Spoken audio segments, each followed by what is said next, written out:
Hey there, fellow wanderers. You stand at the precipice of time, your feet planted on the cobblestones of ancient Rome. It's early morning, and the city is already alive. The crisp air carries the aroma of baking bread, intermingled with the scent of fresh dew on stone. The hum of life is just beginning. The clatter of wheels on the road accompanies a distant rooster's crow. The sky transitions from the muted greys of dawn to tinges of golden light, slowly illuminating the architectural splendors and simple abodes alike. This is daily life in Rome, a world rich with contradictions and complexities. This is not a fairy tale. The streets echo with the calls of vendors setting up for another day of trade, their voices layering with the soft chirr of birds finding their morning song. Behind closed shutters, families stir to life, their homes filled with the murmur of sleep-heavy voices. The reality of Rome pulses through these pathways, vibrant yet worn by the tread of millions before you. So before we dive deeper, I ask only this. If this kind of raw, unvarnished truth speaks to you, click like, hit subscribe, and leave a trace of yourself in the comments. Tell me your city, your time, your state of mind. Now, dim the lights, let the hum of your fan blend with the wind of centuries past. Let's begin. And remember, in medieval times, even survival was a luxury. As you pull on a simple tunic and open your front door, you're greeted by Rome's distinctive morning soundscape. A pushcart creaks by, laden with ears of wheat, its farmer bargaining with a robust cry for your attention. An ordinary morning in ancient Rome vibrates with its own rhythm. The day heralds both continuity and uncertainty. You'll soon wonder if the latter takes more than it gives. The Roman morning routine is not so different from your own, yet its simplicity speaks volumes about the beating heart of Rome. A light breakfast might suffice, typically served on a rustic wooden table. Bread, a staple made from wheat and often mixed with barley or oats for texture and taste, awaits you. It's nothing extravagant, but sustains you as you sip a cup of wine diluted with water. This morning ritual's charm lies in its modesty. Luxury is for those at the top of the social ladder. Listening carefully, you might discern debates at the nearby forum over the best grain merchants, because, let's face it, choosing the wrong flour supplier can really sour today's loaf. A bit of butter or honey, if you are one of Fortune's favourites, makes for a sweet addition. But simplistic is typical. The definitive sense of hunger will beckon you to the bustling streets. As you step outside, everything sparkles with an electric energy, urging you forward. Observing the gateway to each domus, a home as latched to the sidewalk as participants to morning prayers. You encounter the rapid interchange of greetings and gossip. Patrician and plebeian alike meet in the middle, their hierarchical dance one of both tension and tedious understanding. Although the notion of an exclusive breakfast-cum-brunch destination is plainly alien to the Roman world, it doesn't thwart one's pursuit of finer things. Indeed, these streets heave with vendors preparing hot cones of chickpeas and fava beans. Warm pulses seasoned with herbs to form an aromatic punch akin to what you may recognize as street-style snacks.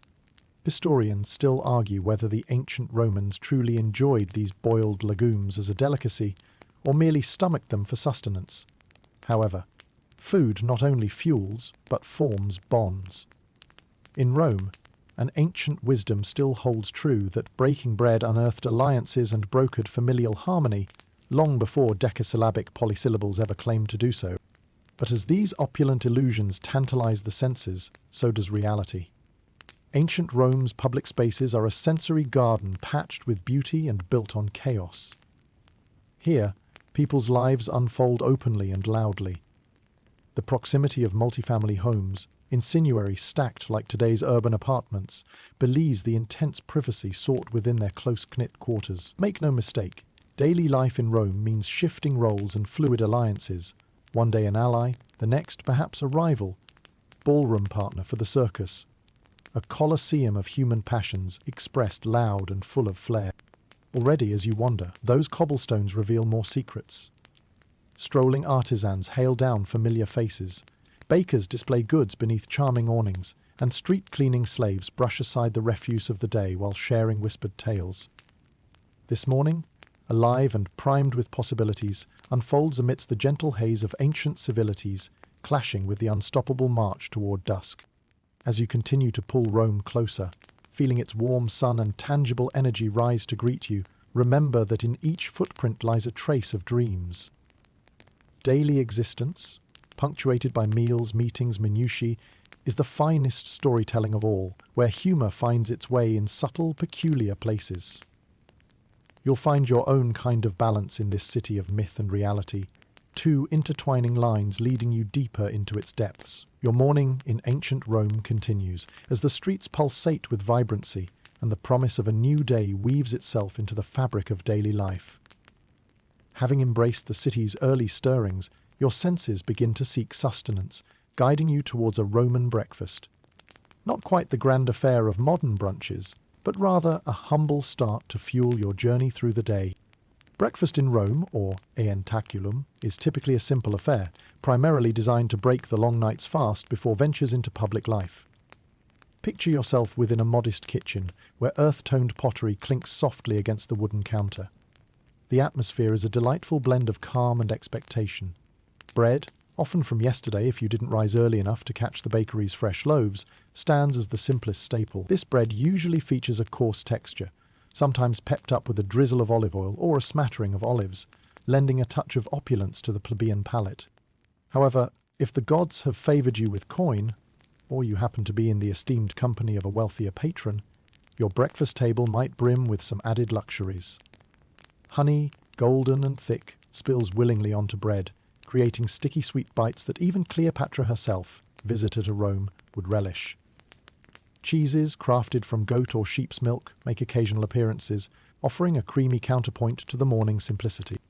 Amid the backdrop of sparrows chirping playfully in the eaves and servants attending to their morning chores, you settle into the rhythm of breakfast. A jug of diluted wine graces the table. Yes, even in the early hours, a bit of wine is customary, cutting the sweetness of honey or balancing the tang of cheese with its mild complexity. It's less about the buzz and more about hydration and taste, for Roman water supplies, though ingeniously managed, inspired little confidence on their own. Listening carefully, the distant temple bells might reach your ears, offering a gentle reminder of the city's spiritual life. These bells call some to early offerings and temple visits, although others might reserve their reverence for the more secular treasures of Roman life. You may even catch the echoes of marketplaces coming to life, the faint cries of sellers mingling with the aromas of freshly cut herbs and spices wafting through the air. The vibrancy of city life is never far, and as you finish the last crumb of bread, you might think of Bacchus, the god of agriculture and wine, giggling somewhere in the backdrop, approving of your modest yet satisfying breakfast choice. The morning is young, and already you feel part of a grand, living mural painted across the streets and squares of this ancient city. In contrast to richer meals later in the day, breakfast in Rome invites minimalism and practicality. It's quick, often taken on the go or skipped by those rushing to their occupations, which, much like modern commuters, long for richer fare later in the day. Yet it is this very simplicity, this elemental quality of Roman breakfast, that sets the tone for the labour and leisure to follow. Navigating through this meal, you might overhear a scholar still debating whether the common Roman breakfast was influenced by neighbouring cultures or was purely homegrown simplicity. After all, kicking off a day with just a loaf doesn't seem particularly novel. Yet in Rome, even the mundane carries whispers of past generations and perhaps a teaspoon of honeyed mystery. As you polish off this simple meal, the streets once again call to you with a promise of discovery, nudging you towards the forum or marketplaces where the real business of the day takes place. But do linger just a moment longer as you sip the last of your wine and soak in the timelessness of this breakfast ritual. After all, what is life without brief pauses to appreciate the everyday? Maybe it's true what they say. Breakfast is the most important meal of the day because it's a prelude to spontaneity. Every tiny aspect of Roman life, from the bread you eat to the wine you sip, tells a part of a larger tale. A story of survival, ingenious engineering, and vibrant culture that stands the test of time. And as you walk away from the half-light of your simple morning fare, you're ready to dive headfirst into a city that dances with both shadows and sunlight, its heartbeat strong with the promise of the eternal. And thus, with your hunger sated, the true Roman adventure begins again, with every sunrise, encouraging you to step back into those lively streets, where history beckons at every turn, and laughter echoes among the arches. Having left the simple comforts of a Roman breakfast behind, you now meander through the intricate tapestry of life within Roman homes. From the opulence of grand villas to the bustling camaraderie of cramped insulae, the residences of ancient Rome offer glimpses into social structures, economic disparities, and everyday routines that define the era. Imagine yourself standing before a stately domus, the grand residence of a patrician family. Its facade is impressive, with an oversized doorway framed by intricate masonry work. You can almost feel the coolness of the marble underfoot as you step inside, welcoming the strange juxtaposition of a house brimming with both luxury and the echoes of Roman family life.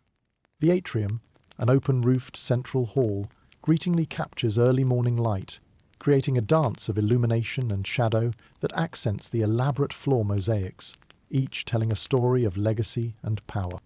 The interiors of a domus would offer a rich feast for the senses. Frescoes cover the walls, their swirling colours still vibrant despite the passage of time. Each room might contain opulent furniture with polished wooden surfaces adorned with fine metalwork, reflecting a lifestyle bathed in art and history. Within these hallowed spaces, the lives of Rome's elite unfold. Meetings with influential friends and clients, visits to the peristylium, an internal garden bringing tranquility, and evenings spent reclining in the triclinium, dining room, are part of a day filled with dialogues and indulgence. As you wander through these opulent rooms, you can almost hear soft laughter mingling with the notes of a lyre, the music creating an auditory tapestry that complements the visual extravagance of the home. Yet not every Roman household is a domus.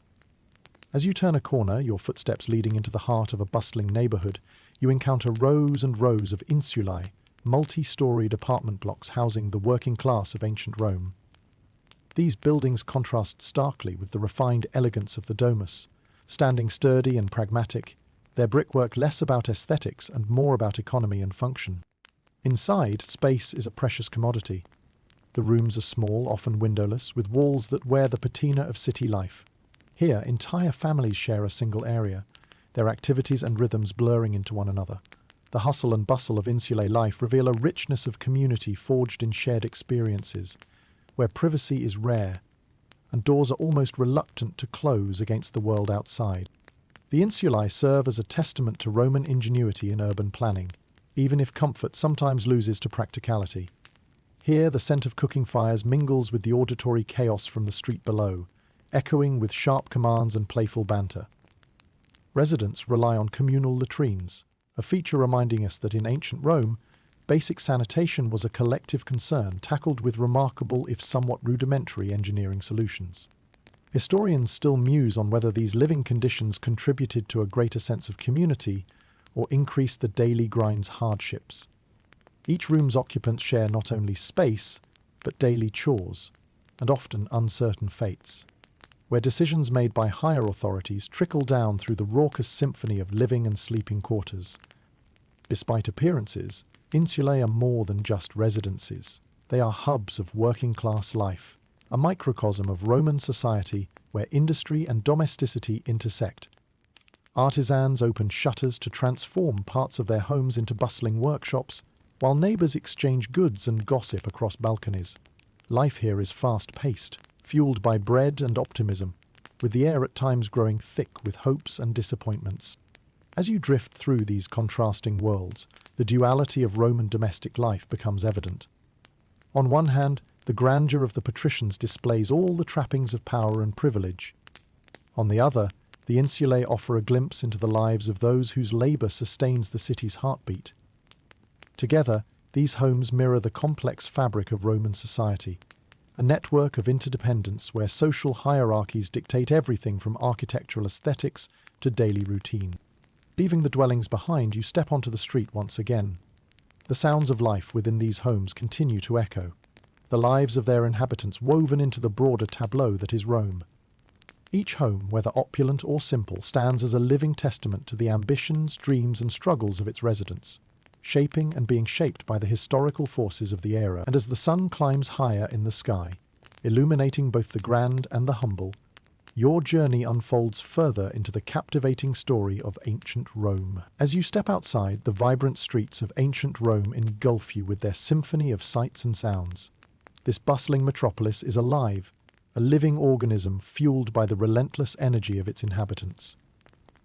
The first thing you notice is the rhythmic clatter of 1,000 footsteps, sandals against stone, as Romans from all walks of life traverse the city's sprawling network of cobblestone roads.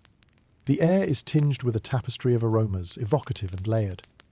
The scent of fresh bread wafting from nearby bakeries mingles with the more pungent odours of spices at market stalls, carried by the gentle breeze.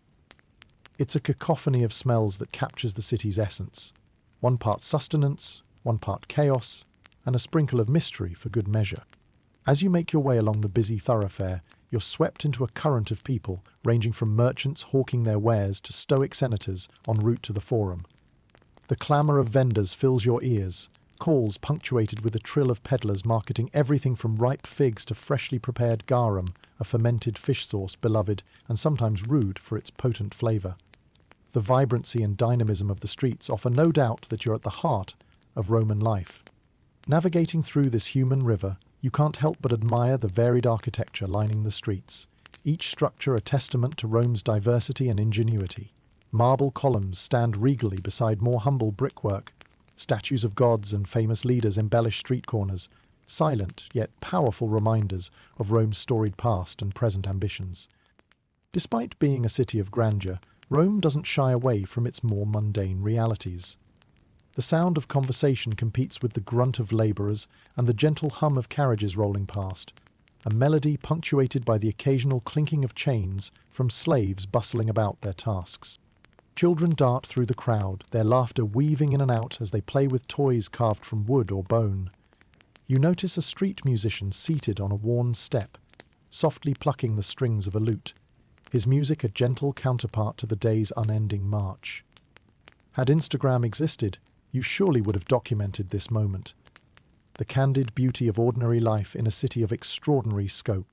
On these streets, you might find yourself bumping into the likes of a toga-clad orator, embroiled in an animated debate about the latest political manoeuvrings, or exchanging nods with a centurion on leave, his armour subtly clinking as he moves. It's here in this urban theatre where life's daily performances play out with both grandeur and triviality.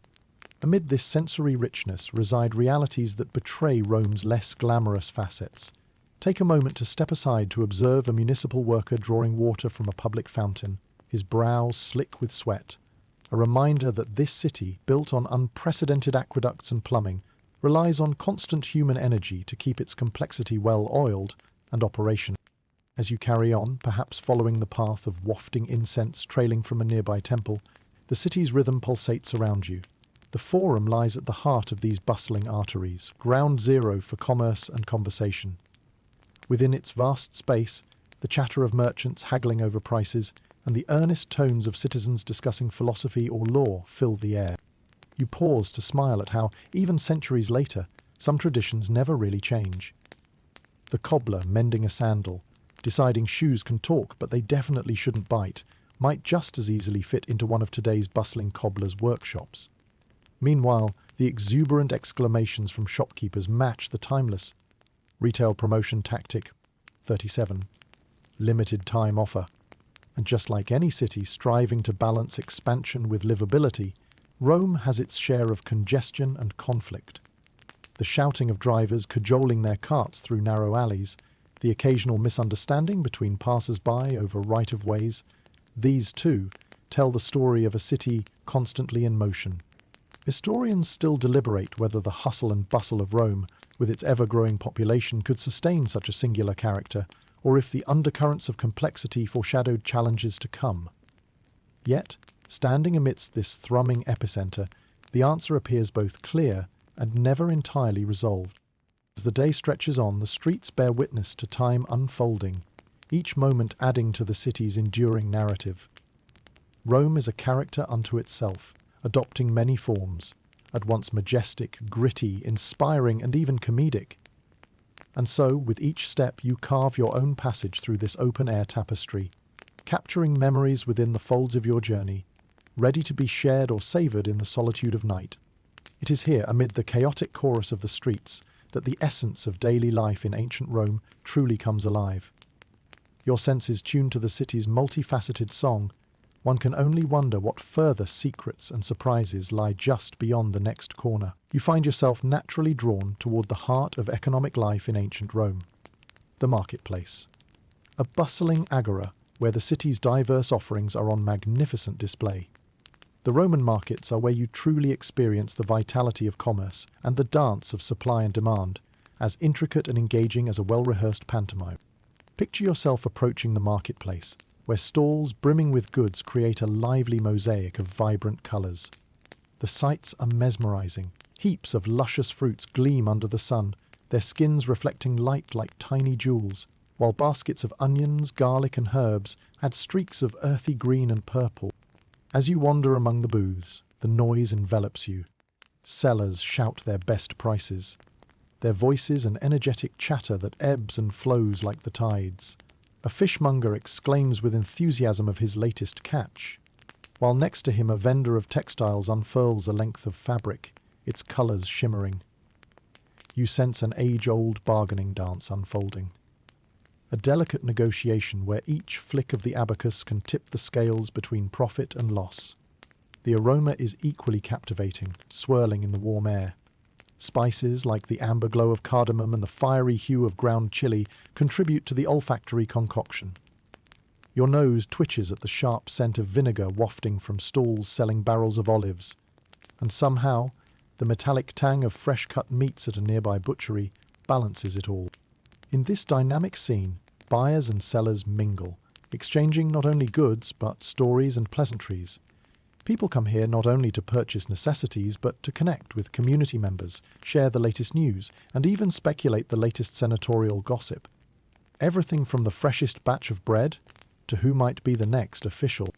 As you venture deeper, you find yourself intrigued by the whimsical array of exotic items on offer. Silk from the Far East shimmers tantalizingly, accompanied by an assortment of dyes, coveted for their ability to transform the mundane into something magnificent. Not far from these indulgent treats, a vendor with a sly smile hawks tiny clay amulets, said to bring luck or fend off evil spirits. Trade based just as much on belief as on tangible goods. Interestingly, among all the bartering, you notice a peculiar practice. A nod to the vast influence of Rome's trading network. Coinage is not the sole medium of exchange. Instead, many transactions involve bartering, serving as a reminder of how deeply connected Rome is with distant lands. The barter system here exemplifies economic ingenuity, allowing traders to acquire what coins alone might not secure. Historians still argue over whether the bustling markets served as the liveliest pulse of the city, or simply as an extension of Rome's imperial grandeur, bringing with them the fruits of a sprawling territory. Yet, what is certain is that every transaction, every exchange of goods and currency, contributes to Rome's ever-animated spirit. Amid the crowd, you might spot the fringes of society, travelling performers drawing small groups with caricatures and exaggerated tales, their performances adding a momentary diversion from the day's business. These storytellers sketch local politicians in not-so-flattering poses, or recount legendary histories in hyperbolic detail, connecting with their audience through humour and wit, a gentle reminder that not all transactions are governed by coin. Everything here, from silk scarfs that whisper tales of their voyages to rustic lapis lazuli jewellery and finely crafted pottery, paints a picture of Rome as the world's grandest marketplace. The exchange of goods acts as a forum for cultural collision, a place where tongues from Gallic, Afric, and more meet amidst the chatter and commerce of the empire. Before you know it, the morning shadows grow long, and the bustle slowly transitions from the high pressure of morning deals to a more relaxed afternoon rhythm. Some merchants pack up their wares, counting the day's earnings, while others linger, hoping for a few more sales or simply at ease within the market's social tapestry. As you make your way out of the marketplace, carrying home your own selection of charms and tokens, the lessons of Roman ingenuity resonate within you. In this lively symphony of voices and sounds, goods and stories blend seamlessly, creating a fabric as rich and varied as the people of Rome themselves. Your senses are alive with the experiences of the market, your pockets perhaps a little lighter, but your mind considerably richer. Stepping back into the streets, the marketplace's echoes linger. It's a place where currency flows like the beating heart of the city, uniting people across boundaries and transcending the mere act of buying and selling.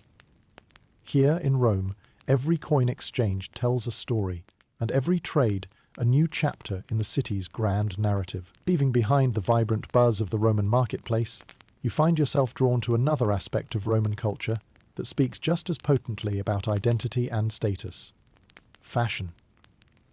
As you navigate the streets, it's clear that clothing in ancient Rome does more than just shield the body. It is an emblem of one's social standing, wealth, and even moral character. The flutter of a toga, its folds artfully draped, catches your eye almost immediately.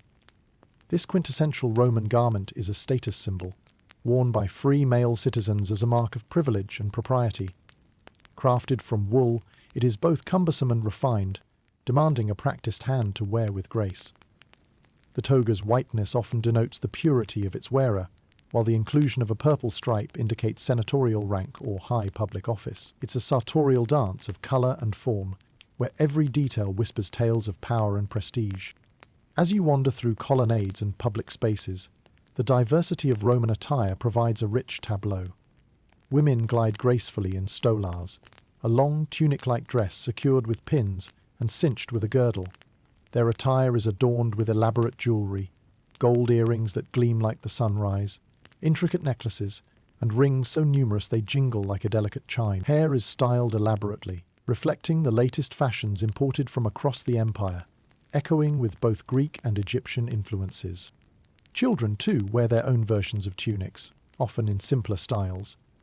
Boys sport the toga praetexta, a mini version of the full toga, which serves as a rite of passage until they come of age. Meanwhile, the cloaks and plain tunics of labourers and slaves are functional but bear little decoration, their practicality outshone by the vibrancy of those in higher tiers of society. In this world, where appearances are a form of currency, fashion becomes a language. It's a way to express one's role in the grand tapestry of Roman society. Your observations reveal that the meaning of clothing extends beyond mere appearance. It penetrates to the core of citizenship and class, a constant reminder of the social hierarchy that defines everyday life. Yet, like any fashion city, Rome has its trends and whims. The allure of imported silks, considered a luxury item that incites both desire and moral debates about extravagance. Senators express their concerns over the expense and the moral implications of such indulgence, a sentiment almost echoed in today's talks about fast fashion's impacts. Historians still debate whether Rome's fashion trends were predominantly set by patricians, exerting top-down influence, or by mercantile exchanges, bringing diverse tastes to the populace. But no matter who influences whom, fashion here is undeniable proof of Rome's global connections and internal complexities. Perhaps a curious highlight is the bizarre fashion innovation attributed to certain Romans. You might spot someone sporting the calceus, a strange shoe tied by numerous thongs, an early foray into what you could humorously refer to as Rome's take on high fashion, tangled in its own complexities. Travelling the streets, you notice a tailor nestled within a shaded corner, carefully measuring a piece of fabric while a customer animatedly describes their vision. You pause for a moment, witnessing the careful negotiation between form and function, realizing the universal appeal of a well-made garment. Just like now, the satisfaction of crafting and donning attire that meets personal fancies and societal expectations transcends time. As the afternoon sun starts its descent, painting the city in a warm glow, you find a newfound appreciation for the power of cloth and style in ancient Rome. These outfits are not merely coverings. They are reflections of an empire, its people, their ambitions, aspirations, and identities, stitched into their very fabric. Finally, as you choose your path through the city's bustling avenues once more, an echo of a larger truth resonates. Fashion remains as much a tapestry for personal expression as it is a reflection of societal norms. Whether in a grand toga that sings of ancient glory or in a vibrant silk robe that murmurs secrets of faraway lands, each thread weaves the ongoing story of Rome, a story that, much like your journey, continues to unfold with each step you take. As you continue your exploration through the vibrant life of ancient Rome, you find your footsteps leading you toward a foundational facet of society: education. In a world where power dynamics intertwine tightly with knowledge, the education system forms the backbone of culture and progress, shaping young Roman minds to take on the roles of tomorrow. Imagine you are entering a modestly appointed room, with murmured recitations bouncing softly off the walls. The Roman education system orbits around the household for the fortunate, extending outward into small schools for broader sections of society. Here, the air is heavy with the scent of parchment and ink, mingling with the earthy smell of wax tablets, a testament to the hands-on learning taking place. The first steps into education begin at the knee of a well-versed parent or a private tutor. Boys and girls from affluent families often learn the basics of literacy and numeracy at home. By the age of 7, those who continue their schooling join the ranks of pupils in a ludus, a primary school where a magister or teacher guides the learning. Each student clutches a stylus, meticulously etching Latin scripts into wax, honing their skills with the language that often defines Roman civilization. Education in ancient Rome is largely a privilege. The focus tends to lean more heavily toward boys, preparing them for public life and respectful mastery in oratory, a skill dearly prized in the city's civic landscape.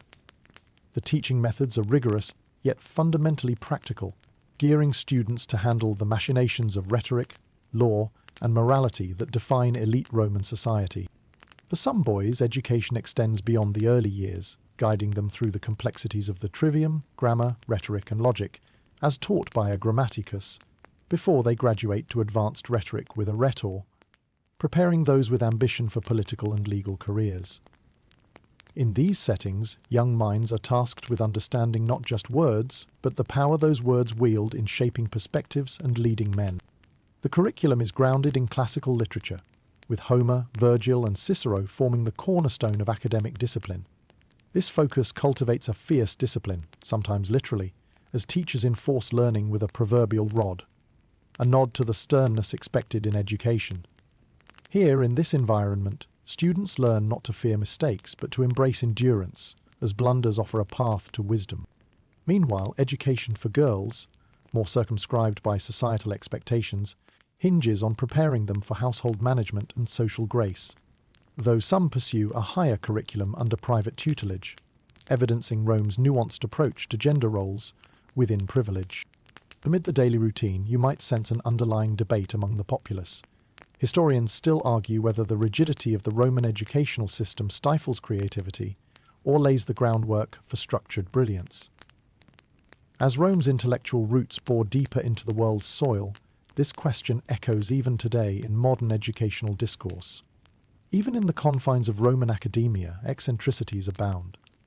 Every so often, tales of prodigious boys wander into anecdotes, where such a young savant might pen an extraordinary essay containing musings about the cosmos or human nature, invoking both admiration and envy across social circles. As you read the rooms and hear the earnest discussions between young students, the palpable thirst for knowledge makes itself known. Despite its structured framework, education fosters a space where future leaders, thinkers, and doers cultivate their first ideas. Before long, you step back outside the realm of echoing voices and the scratch of styluses, returning to the city's more bustling but equally educational streets. The lessons and disciplines ingrained within those walls manifest through Rome's public life, underpinned by the eloquence and resolve newly minted adults bring to forums, markets, and military fronts. In this city, where every aspect of life intertwines with knowledge, the pulse of education reverberates through civic life like a silent symphony. It informs decisions large and small, enabling the city and its people to thrive amid an ever-complex world. And as the sun casts long shadows, the educational narratives of Rome remain vibrant, unfolding both in the classroom and across every cobblestone, the foundation of a society continuously learning as it marches toward its unfolding future. As the structured world of Roman education fades behind you, your journey through ancient Rome leads into the complex web of social hierarchies and class structures that underpin daily life in the empire. This multifaceted reality of Rome is intricately layered, where each person's place on the ladder significantly influences their lifestyle, opportunities, and societal roles. Imagine the bustling streets where people of different classes mingle, each marked by distinct attire and bearing that assert their rank and station. Rome's society is a highly stratified entity, not unlike a grand amphitheater where everyone's role is predetermined, yet their interactions constantly shape the contours of Roman life. At the apex of this hierarchy stand the patricians, the noble class whose lineages stretch back to Rome's founding families. These aristocrats wield considerable power and influence, their lives characterized by political maneuvering and social obligation. Their luxurious villas and access to the corridors of power set them apart, yet also bind them to a life of duty. The intricacies of their relationships are not without tension. While they enjoy the privileges of birthright, these privileges come with the expectation of maintaining Rome's status quo. Historians still speculate whether their grip on power facilitated stability or stymied the Republic's progress toward greater social fluidity. The answer perhaps lies in each fluctuating pulse of Rome's storied history. Beneath the patricians, the equestrians, or equites, comprise the cavalry class historically and now a powerful mercantile and financial presence within Rome. While not traditionally noble, their wealth affords them a significant voice in governance, exemplified in their influence over commerce and the justice system. They deftly balance ambition with pragmatism, continually negotiating their status within a class-conscious society. The plebeians, common citizens making up the backbone of Roman population, navigate different social nuances. Their lives are marked by resilience and ingenuity as they work both skilled and unskilled jobs that sustain the empire. From artisans to traders, soldiers to shopkeepers, their diversity embodies Rome's complexity, echoing equality in some facets and disparity in others. Yet social mobility, although elusive, is not impossible. Freedmen, liberated slaves who symbolize the empire's potential for reinvention, often rise by sheer determination and enterprise to amass wealth and respect within their communities. Their stories, though less documented in formal histories, add a layer of nuance to the narrative of Roman society, reminding us that, within such rigidity, personal agency and ambition do hold sway. Meanwhile, at the base of this hierarchy, slaves, whose labour fuels much of Rome's engine, live lives dictated by the whims of those they serve. Their existence, fraught yet integral, seeps into every corner of Roman life. From household duties to the construction of grand public works, their presence, often unseen and undervalued, forms the city's bedrock, challenging us to consider what freedom truly meant in ancient contexts. The patron-client relationship further complicates Rome's social topography, where dependency is a currency in its own right. Patrons, often aristocrats or wealthy plebeians, offer protection and economic support to their clients in exchange for loyalty and service. This interdependence weaves through daily transactions and social interactions, creating a society shaped by both obligation and opportunity. As you move through a typical Roman street, observing this dance of class interaction, you notice the small, subtle gestures of recognition. A nod here, a salute there. These are the visible threads of an invisible tapestry that maintains the social order. Inside this ordered chaos, humour finds a way. It's here that a candid remark about a toga's stain gains the flavour of both jest and gentle rebellion, a reminder that class, while definitive, is also not immune to humanising quirks. Here in Rome, class dictates much. Marriages, allies, even gods worshipped. Yet the divides, while clear, are constantly bridged by interactions, debates and shared experiences, forming a narrative as mutable as the empire itself. Class is a script all play, even potentially rewriting it, though within constraints, is part of Rome's continual evolution.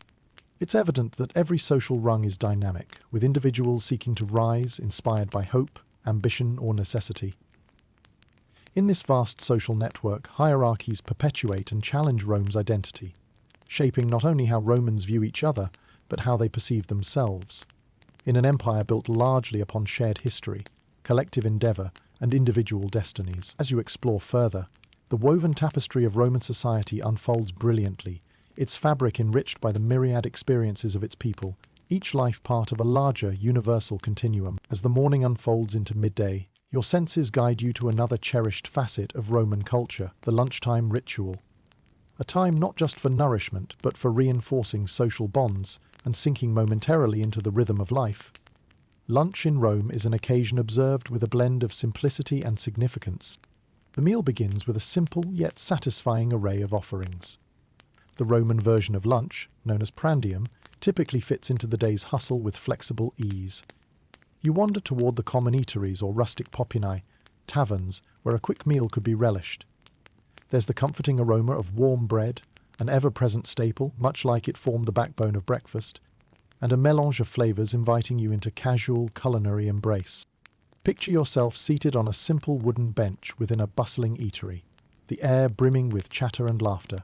Residents, merchants, and travelers alike gather in these convivial settings to take a brief respite from their lauded routines. The menu, while not extravagant, is more than savory.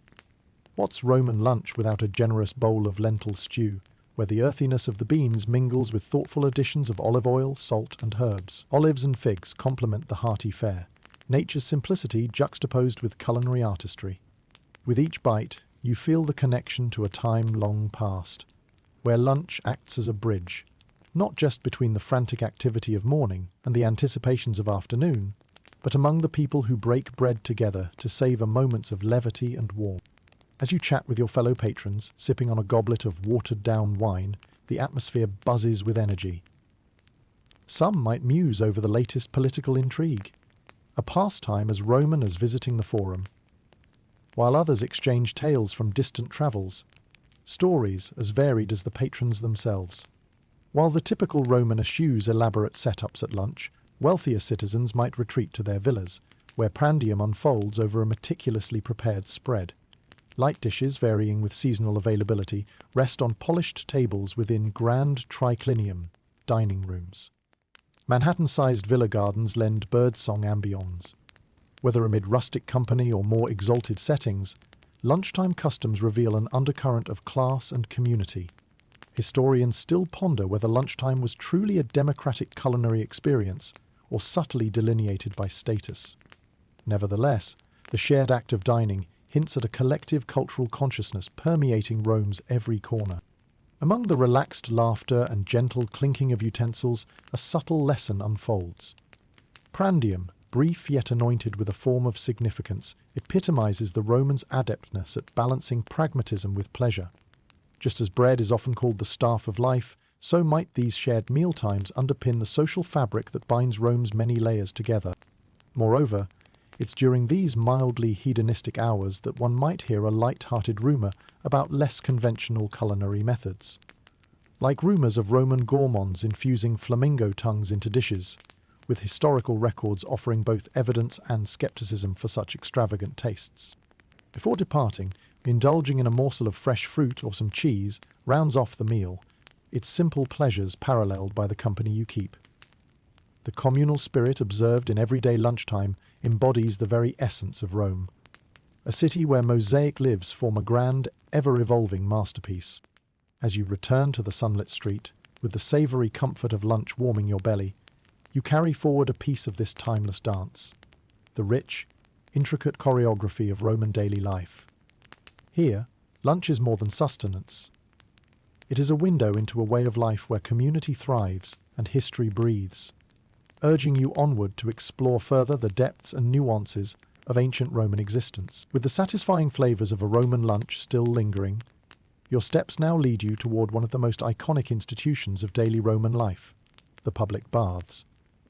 These are not merely places for cleansing the body, but vibrant centres of social life, relaxation, and even business, humming with the energy of the empire. As you approach the entrance to the Thermae, Rome's famed public baths, the air around is filled with a palpable sense of expectation and camaraderie. People from all strata of society gather here, making the baths a melting pot of interactions. The exterior boasts the grandeur typical of Roman architecture, with columns and arches that promise both function and aesthetic pleasure. Upon entering, you feel the temperature subtly shift, enveloping you in warmth as the steamy air rises around you like a gentle embrace. The reverberating sounds of voices and occasionally laughter bounce off the beautifully tiled walls, creating an ambient symphony that complements the bath's tranquil purpose. Disrobing in the vast Amphitheaters, a changing room where woven baskets fill with clothes and gossip alike, you sense the anticipation of stepping into another world. The baths are a public ritual entrenched in Roman culture, representing not only a place to cleanse one's body, but also an arena for discourse, debate, and the forging of relationships over bowls of fresh fruit and goblets of spiced wine. You pass through a series of rooms, each offering a unique experience. The tepidarium, a warm chamber where the air is heavy with damp heat, provides an inviting prelude to the bathing process. Here, you might pause to allow the warmth to drive away any lingering tension, your muscles relaxing in the soft humidity. Then it's onward to the coldarium, the main hot bath, where steam rises like ethereal veils, encouraging deeper relaxation. As the water laps soothingly around you, conversations flow as freely as the aqueduct-fed currents, and it's easy to lose track of time. Your worries dissipate, like steam wafting upward. Light jokes flow through the air as easily as wine, perhaps at the expense of an absent friend's quirky habits. Humour, after all, is a universal language in places of leisure, erasing barriers as bodies soak and souls unwind. No one questions whether a particular senator snores like the local symphony's timpani amidst the rolling debates. It's simply part of day's dulcet tones, blending with the water's gentle slosh. All around you the class barriers seem to dissolve, if only temporarily. Here, the citizens of Rome, patricians, plebeians and slaves alike, find a commonality in the ritual of bathing. The waters invite a levelling moment, where skin is bare and roles are paused. Merchants might strike deals, philosophers share ideas, and gossip circulates like the water around the marble pools. Venturing to the frigidarium, the cold dutter bath that sharpens senses with its bracing chill, you feel reinvigorated, the sudden change in temperature a wake-up call that jolts both mind and body. This quick plunge draws the afternoon's conversations to a close, refreshing you for the world outside the bathhouse walls. Yet even as you move toward the exit, the experience isn't complete without a final stop at the heated massage rooms. Here, skilled attendants work aromatic oils into your skin, their technique smoothing tired muscles much like skilled artisans finessing marble into art. The scent of lavender and rosemary blooms softly around you, whispering of the ease that greets those seeking solace within these curated spaces. Historians often discuss whether these gatherings at the baths were profound in changing social dynamics or merely mirrored existing structures, a debate highlighting the baths' complex role within Roman society. What remains evident is their importance in connecting people regardless of their social class in an environment designed for both indulgence and interaction. Fully relaxed and with a renewed sense of energy, you exit the grand bathhouse into the afternoon sun. The echoes of the past melding with the daily life of ancient Rome linger in your mind, carrying a sense of tranquility alongside a deeper understanding of this dynamic and diverse culture. In this way, the baths serve a purpose far beyond mere cleanliness. They are a refuge for community, innovation, and moments of profound connection. Here, you cannot help but feel linked to those whose voices reverberated off the walls long before your own footsteps mirrored theirs. Having emerged rejuvenated from the communal warmth of the Roman baths, your journey leads you into the intricate dynamics of family life and gender roles within ancient Rome. The Roman household, or familia, forms the core unit of society. Much more than a simple family, it is a complex network where roles and expectations guide daily life, with varying degrees of formality and affection. As you picture stepping through the threshold of a Roman domus, you are greeted by a family structure that includes not just parents and children, but an extended web of relatives, slaves, and clients. Central to this unit is the paterfamilias, the family's male head, holding almost absolute authority over the household. His power and responsibility extend over familial decisions, property, and the governance of domestic matters. This paternal figure is akin to a benevolent monarch, a character both respected and expected to provide guidance and ensure the protection and prosperity of the family. His role, though settled at home, reaches deep into society itself as he engages in public life, building networks that bolster both personal and familial legacy. Yet for all the visibility of male authority, the role of the matrona, Roman women of the family, emerges with subtle power in its own right. While women are traditionally tasked with managing household affairs, their influence often reaches beyond mere domesticity. A Roman matrona wields considerable influence over the education of her children, the maintenance of social relationships, and the intricacies of managing household finances. Women in ancient Rome tread carefully yet confidently, showing strength in roles sometimes underestimated by men. A Roman mother instills in her children values, culture, and traditions, ensuring the family's continuity and social standing. Tacitus might not mention these women at length, but their influence often turns silent wheels, as mothers, wives, daughters, and benefactors, quietly shaping history's fabric with deft hands. Historians often speculate about the nuances of gender roles, questioning whether Roman women were mere spectators to their husbands' public lives or carefully positioned to wield discreet influence. The truth, much like Rome itself, is complex. Contingent on class, wealth, and circumstance, laced with tales of bravery and intellect. Roman children enjoy a world that merges instruction with play, learning not only the technical knowledge needed for adulthood, but also absorbing the values and virtues of their cultural heritage. Boys attain a broader education outside the home, preparing them for public life, while girls learn skills that ensure domestic harmony, a theme familiar, even in today's worlds, where roles continually evolve, unfolding from the traditions of the past. Inside this social web, slaves are integral to the Roman familia, occupying roles from household labor to trusted companions. Although deprived of personal freedom, they contribute significantly to the family dynamic and, sometimes, earn a peculiar kind of loyalty, a pragmatic symbiosis where their accomplishments shape both their own and their masters' lives. A favored slave, earning manumission, might navigate a path to freedom, leaving theologians and philosophers alike pondering concepts of free will and destiny. Amid these familiar structures, humor and human error often dance an intimate tango. A forgotten birthday, perhaps? Or a toga mistakenly dyed the wrong color? Stirs gentle ribbing among family members, light-hearted moments that carve memories as enduring as speeches made in the forum. As you unwind in the evening warmth of a Roman triclinium, the family gathers for cena, the main meal of the day. In this setting, the day's events unfold over shared platters of food, bringing an end to the daily toils and a subtle shift from professional roles to personal connections. The murmur of voices mingles with the comfort and clink of crockery, creating a soundtrack of unity and belonging. Here, the bonds between family members are both tested and strengthened, as stories retold under layers of rich spices and simple flavors reveal layers of love, duty, and occasional rebellion. Leaving the inviting warmth of the triclinium, your thoughts linger on the intricate dance of family dynamics in ancient Rome. These roles, both visible and hidden, continue to thread through the corridors of history, informing the evolution of societal structures with each shifting generation.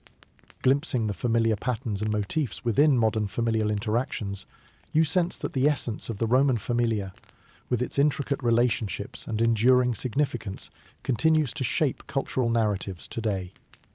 In this timeless dance of family life, history whispers its lessons softly, carrying truths that transcend epochs, echoing through the ages like the rhythmic steps of those who walked long before you. As the evening shadow begins to drape the city, you find yourself pulled toward the spiritual heart of Rome, where religion and superstition entwine, infusing every aspect of daily life with divine resonance. The beliefs and rituals of the Romans are as complex and varied as the city itself, forming a tapestry woven from tradition, myth, and personal devotion.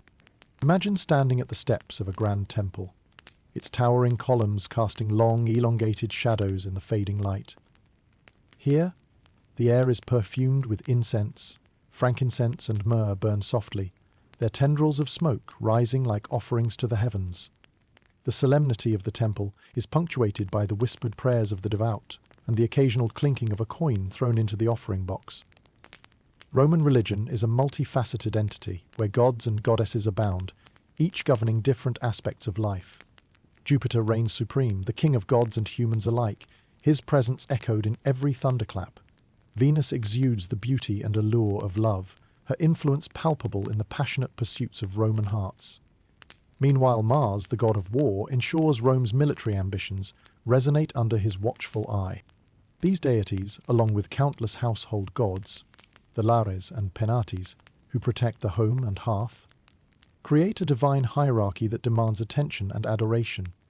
Everything from the public festivals that punctuate the calendar to the private altars set within the home, reflects a reverence for and a dependence on the celestial. Yet, despite the structured pantheon of deities, Roman religion is not immune to quirks and personal interpretations. Superstitions flourish, adding a layer of unpredictability to daily routines.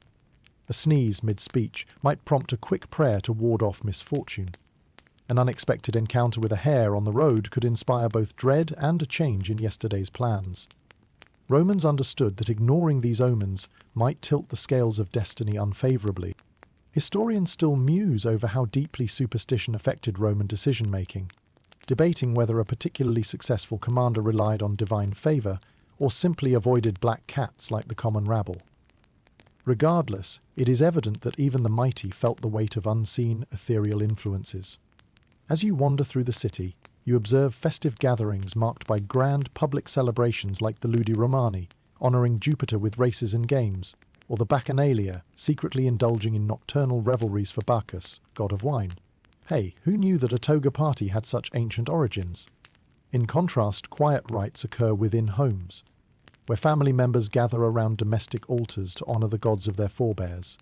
Ancient rituals handed down through generations demonstrate continuity, a binding of past and present where the sacred and the familial coexist harmoniously.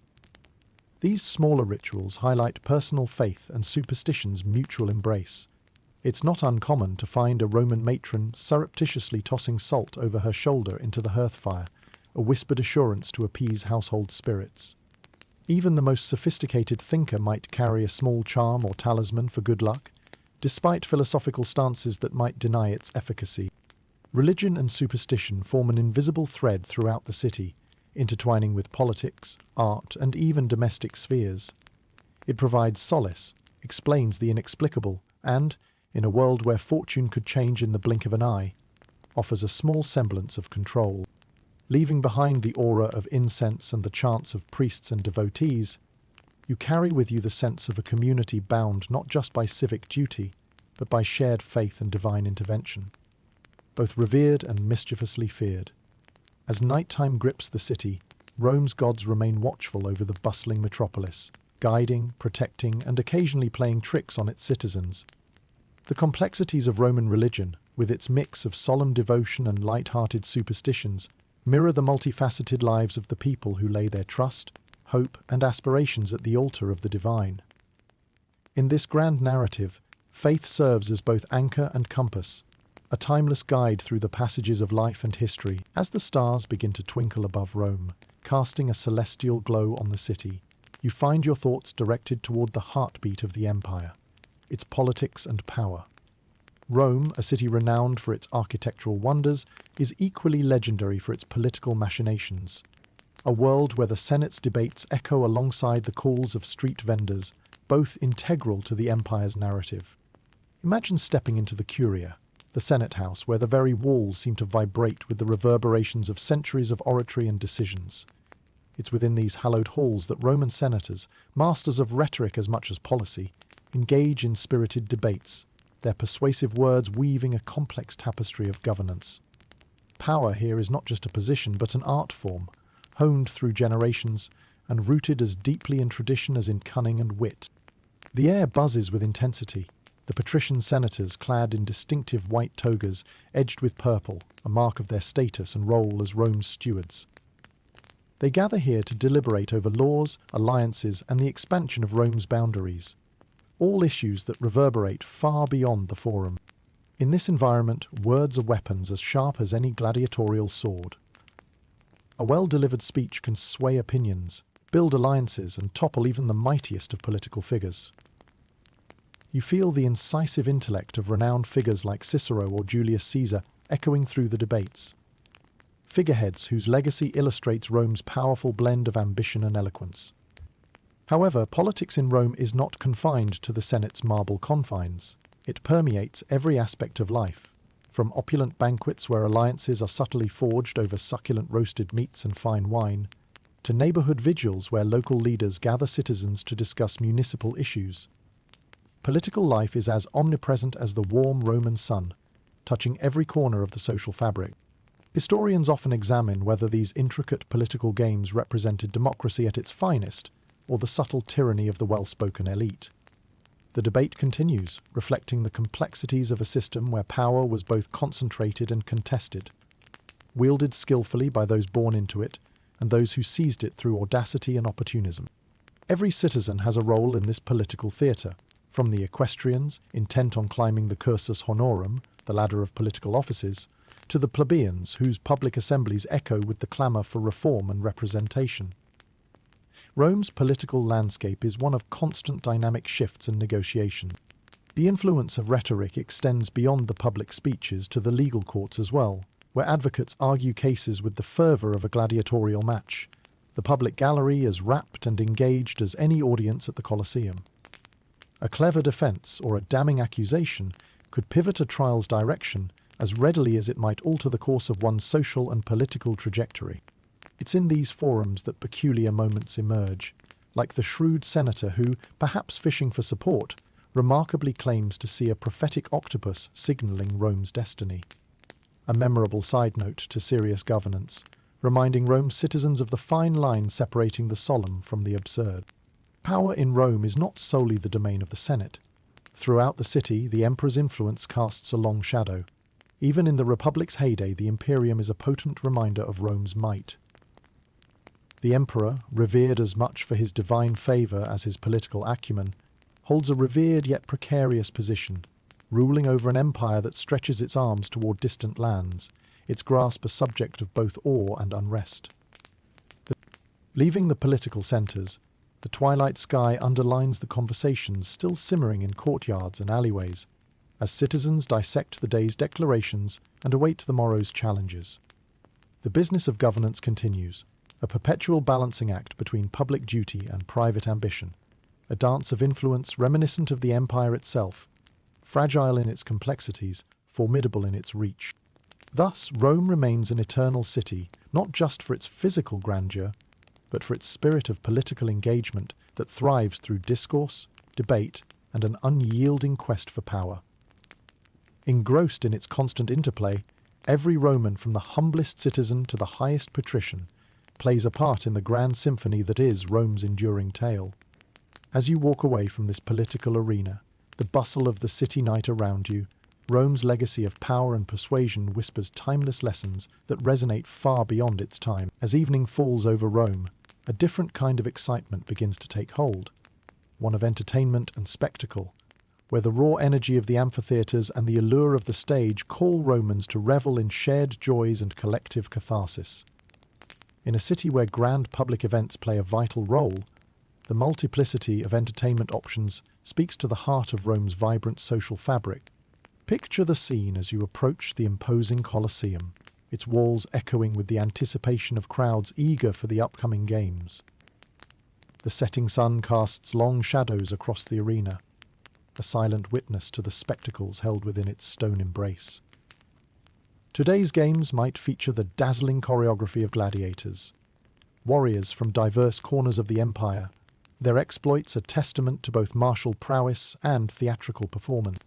Inside, the atmosphere hums with a mix of excitement and apprehension as citizens of every class gather, united in their eagerness to indulge in this communal pastime. The whoops and cheers of the audience rise in waves, energetic banter underscored by the occasional jest about a particularly acrobatic combatant or a heavily armoured wannabe athlete who forgets his best side as the one not facing the lion. As the games commence, you feel the collective rush of adrenaline. The sand of the arena, once pristine, becomes a canvas painted with the grand drama of combat, where fortunes can shift faster than a chariot race. Gladiators, both celebrated and scorned, become temporary heroes or tragic figures, their fates often hanging on the whims of the roaring crowd, or a thumb's flick by dignitaries seated in the best seats. Amidst the roars, there's a fascinating duality, an understanding that these games tread a fine line between valiant sport and poignant reminder of life's precarious nature. Historians puzzle over whether these events were primarily a tool for political control or an outlet for popular emotion, discussing the nuanced line between control of the masses and genuine celebration of martial skills. Beyond the martial and visceral thrills of the Colosseum, another form of entertainment captures Rome's imagination, the dramatic arts. Heading to the Theatre of Pompey or one of the many other playhouses scattered throughout the city, you find a distinct atmosphere pulsing with the anticipation of a different kind of performance. Here, the stage is set not for combat, but for storytelling. Roman plays, borrowing generously from Greek precedents, range from heavy tragedies that explore the depths of human pathos to light comedies that delight in life's absurdities. The playwright Plautus, with his clever lines and socially astute sketches, offers urban laughter bouncing off the ornate arches, resonating with themes that tickle both common and noble sensibilities. The experience is immersive. Actors don masks to convey exaggerated emotions, their gestures broad and expressive, catching the eye even in the most distant seats. As the comedic timing lands perfectly, a rolling laughter unfurls through the audience, melding with the flickers of torchlight that lace the evening air. In the midst of a particularly uproarious scene, you can't help but appreciate regional humour. A finely crafted joke at the expense of, perhaps, a neighbouring region's peculiar accent, instantly recognised, sparking off rounds of knowing nods and joyous exclamations. As you leave the amphitheatre or theatre, filled with emotions ranging from exhilaration to contemplation, the city's vibrancy continues to envelop you. It's a world where entertainment forms the lifeblood of civic engagement, binding the community with laughter, tears, and a shared gasp at a well-delivered moment of tension. The night deepens over Rome, but the pulse of entertainment beats on, music and merriment spilling into streets lined with taverns and shops, where impromptu performances keep the night alive long after the main events close their curtains. In this dynamic city, entertainment serves as both delightful escape and poignant mirror, reflecting the complexities of human nature and societal norms. It provides a stage, both literal and metaphorical, where the entirety of the empire's citizenry finds common ground. An ephemeral yet poignant tapestry woven with countless stories, resonating through time with a rhythm that is distinctly, exuberantly Roman. As you walk away, the sounds of the city enfold you, the distant cheers of the crowd, echoes of a vividly enacted drama, and the soft murmur of Rome at night, blending into a symphony that captures the essence of a city forever alive in the interplay of shadow and light, reality and imagination, spectacle and substance. As you wander through the artistic heart of ancient Rome, the sun dips below the horizon, and the city's grand architecture embraces the gentle hues of dusk. The art and architecture of Rome are not merely embellishments. They are the very soul of the city, reflecting its power, creativity, and the intricacies of its people. Picture yourself standing before the magnificent Pantheon, its imposing columns inviting you to explore its mysteries. The vast rotunda and the oculus above allow natural light to dance within, casting ethereal patterns on the marble floor. This architectural marvel, with its perfect proportions and innovative use of concrete, stands as a testament to Roman engineering and aesthetic vision. It represents not just a temple to the gods, but a celebration of human ingenuity and spiritual connection. As you stroll through Rome's streets, you are surrounded by the artistry that adorns everyday life. Frescoes line the walls of houses and public buildings, their vibrant colours telling stories of mythological intrigue, daily routines, or lavish banquets. These images offer glimpses into the collective consciousness of Rome, each brushstroke breathing life into scenes both ordinary and divine. In homes, mosaic floors depict intricate designs and storytelling scenes, their tiny tesserae carefully arranged to form images of gods, heroes, and geometric patterns. Each step over these floors bears the legacy of artisans, whose skill transforms stone and glass into enduring narratives. It's a nod to the illusion of permanence, in a world where time itself might shift, like sands beneath the Tiber's currents. Walking through Roman streets, you notice statues that dot the public spaces, emblems of the city's immortality and reverence for its leaders. Likenesses of emperors carved in marble gaze imperiously over plazas, their stoic expressions immortalized in careful detail. For Rome, sculpture not only commemorates great men and gods, but serves as a reminder of societal values, power, and the delicate play of politics. Historians still debate whether these grand statues symbolize genuine reverence or are mere propaganda tools, crafted to endear leaders to the public heart. Whatever the intent, their presence reinforces a narrative of strength and continuity, whispering ancient tales as they stand sentinel over the city. In private collections, you might experience another facet of Roman artistry, micrography, created on small, luxurious objects. The craftsmanship on ivory or precious metals reveals artistic finesse, a hint of indulgence coveted by the affluent, symbolizing both wealth and refined taste. Beyond the walls, gardens such as those in the sprawling Villa Borghese offer a natural canvas, where hedges trimmed into elaborate shapes reflect the Roman love for order intertwined with nature. These gardens are more than mere retreats. They are sanctuaries of tranquility, where art meets the organic, an escape from the bustling city into a carefully curated paradise. Rome's innovation stretches beyond beauty into the function of its structures.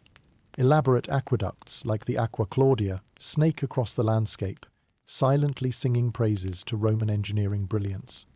These structures manifest Rome's dominance over nature itself, ensuring the city remains well-watered and flourishing. As twilight descends, the glow of lamps illuminated by rudimentary oil on street corners casts the city in warmth. Shadows dance upon the statues, frescoes, and architecture, breathing life into the figures frozen in time, rendering the art as dynamic and vital as the people who populate it. The harmony between light and stone veils the city in timeless elegance.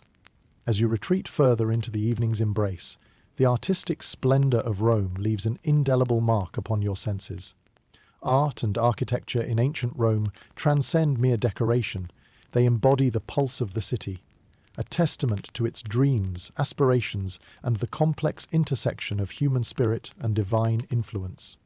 This artful legacy of Rome weaves through history, ever embedded in stone and pigment, shaping a city that embraces the past while inspiring the future.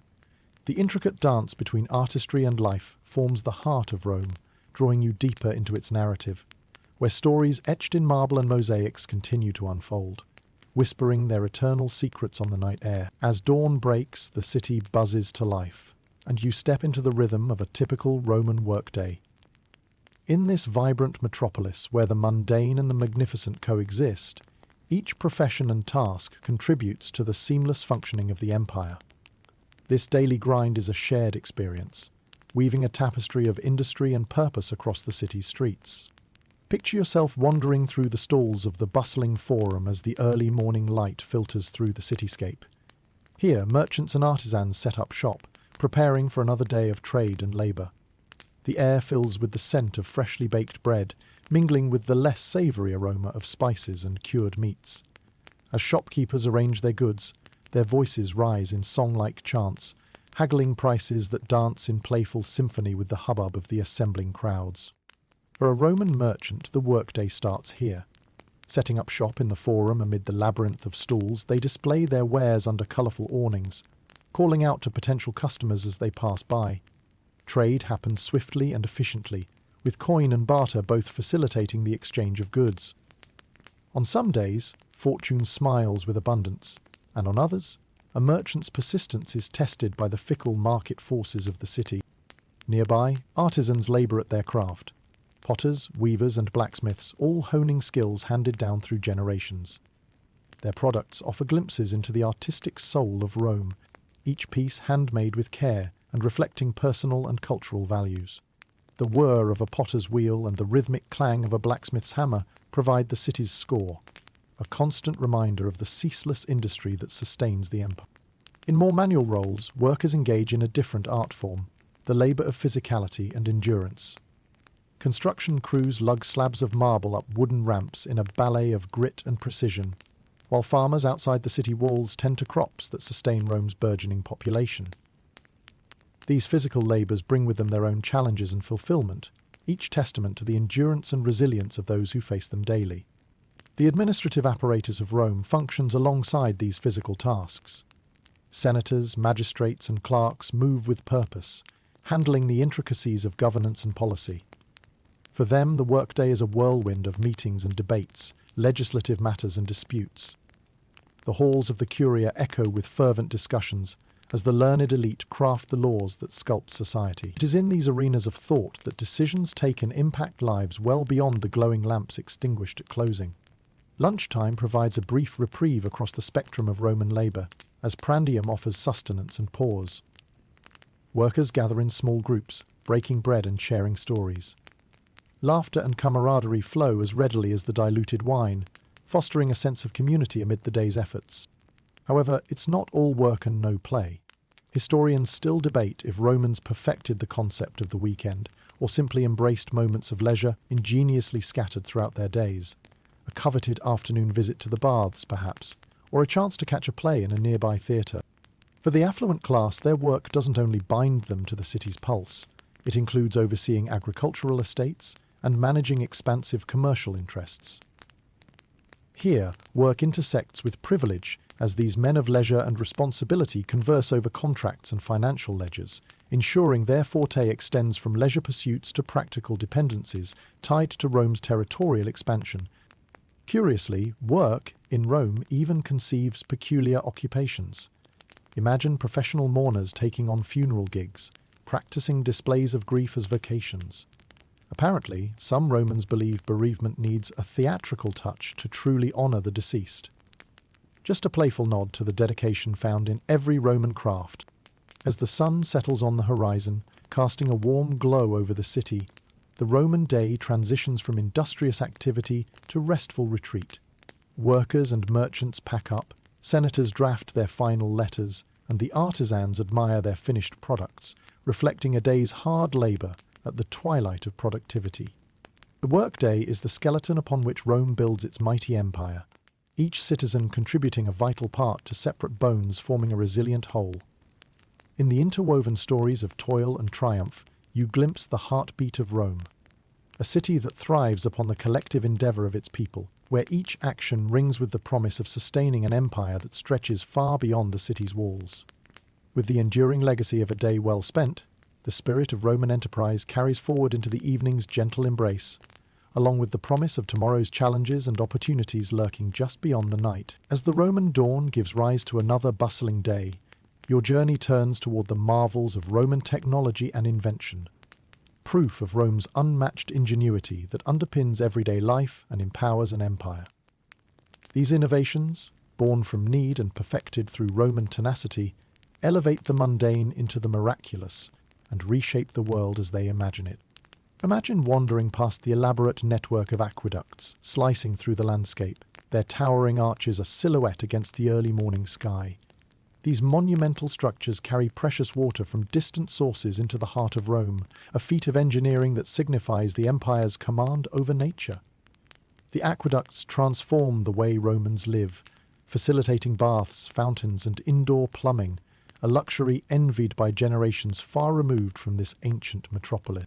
Rome's ingenuity flows not only along aqueducts, but beneath your feet, as you traverse the meticulously paved roads radiating from the city, winding through rolling hills and valleys. These roads are more than just conduits of commerce.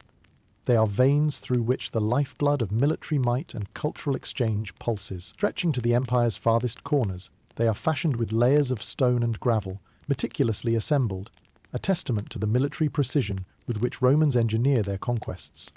The paved thoroughfares also bring together communities and ideas, each layer echoing with footsteps, cartwheels, and the timeless stories of those who journey across them.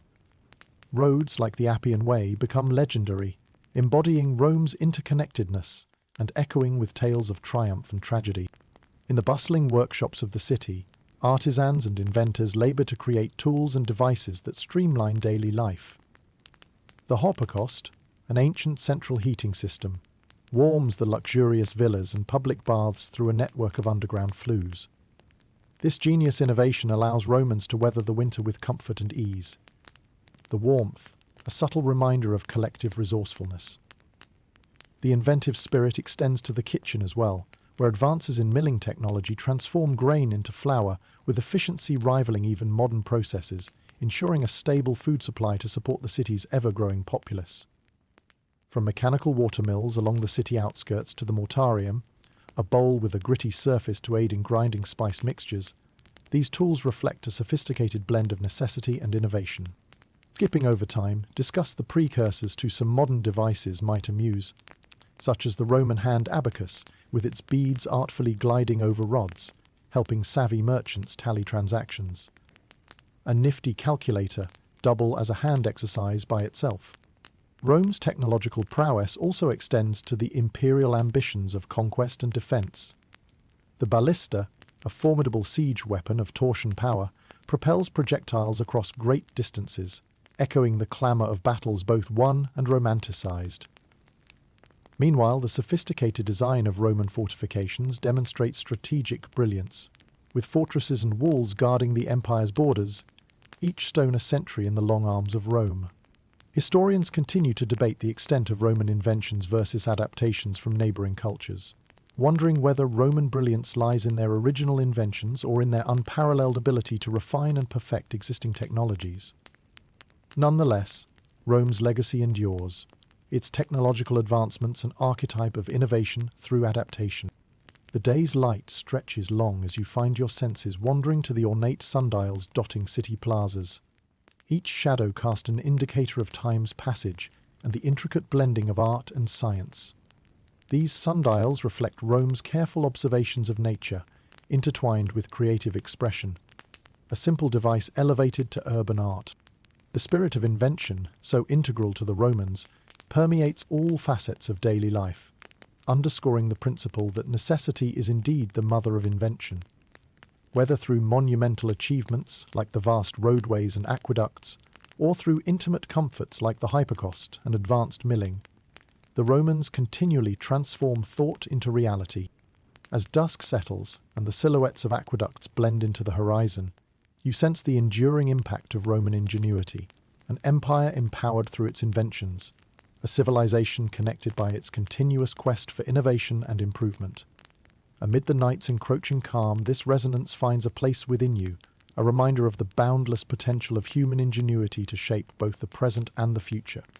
A legacy of ancient genius still whispering its truths across the millennia. As the sun descends, you are drawn into the embrace of a Roman evening, where the anticipation of dinner brings people together in the ritual of the day's main meal. Rome, a city that prides itself on its culinary traditions, turns this meal into an artful fusion of food, conversation, and social display. Imagine yourself entering a Roman villa as the light fades, the flicker of oil lamps casting gentle shadows on the finely frescoed walls. The triclinium, the dining room, has been meticulously prepared, its couches arranged in a U shape around a central table, laden with the evening's offerings. The air is filled with the enticing aroma of herbs and spices, hinting at the culinary delights yet to be unveiled. Dinner, or cena, in a Roman household is a feast that extends beyond mere sustenance. It is an opportunity for hosts to showcase their wealth and taste, both in the diverse array of dishes and the quality of entertainment accompanying the meal. Guests recline on couch lounge seating, enveloped in pleasant conversation, as servants attend to their needs with a deft fluency cultivated by the rhythm of nightly supper. The meal commences with a light starter, or gustatio, often featuring fresh olives, eggs, or salads, drizzled with garum, that omnipresent fish sauce beloved by Romans for its savoury depth. The conversation flows easily, aided by a splash of fine wine that elegantly accompanies the flavour profiles, its taste balanced by mixing with water, a customary practice that dilutes its potency but not its charm.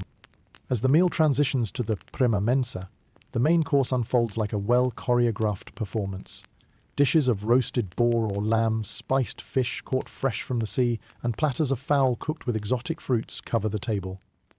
The variety and richness of the offerings tell a story of Rome's extensive empire, each bite imbued with the influence of distant lands brought home to this ancient city. Debates over Roman culinary practices surface with each passing era, historians bemusing whether the meal speaks more to culinary innovation or the excesses of opulence, often reflected in the luxurious spreads meant to impress guests as much as to satiate. Between courses, the evening's entertainment shifts seamlessly into motion. Musicians, their melodies enhancing the evening's ambience, play softly, while poets recite verses that blend passion with humour or wisdom. For others, dinner provides a stage for orators testing their wit or courting favour through eloquent banter, often foreshadowing a witticism as crisp as a perfectly jumped joke about those new gladiator sandals.